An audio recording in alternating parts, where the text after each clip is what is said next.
Так, как найти в Москве Марию? А, знаю. Мария дала мне визитку. Там есть ее телефон. Сейчас я ей позвоню.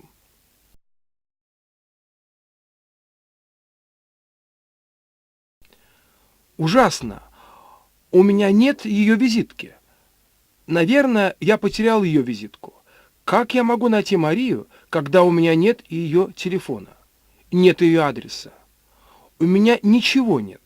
У меня даже нет друга и нет подруги в Москве. Никого нет. Никто мне не поможет. Интересно, что это? Хм, приглашение. Приглашение.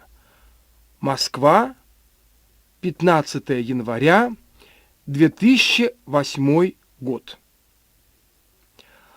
Международный конгресс «Экология сегодня» начинает работать в Москве. Приглашаем журналистов на пресс-конференцию в 16:00.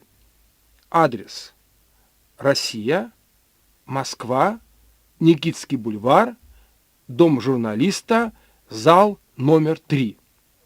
Ура! Здорово! Теперь я знаю, что могу найти Марию.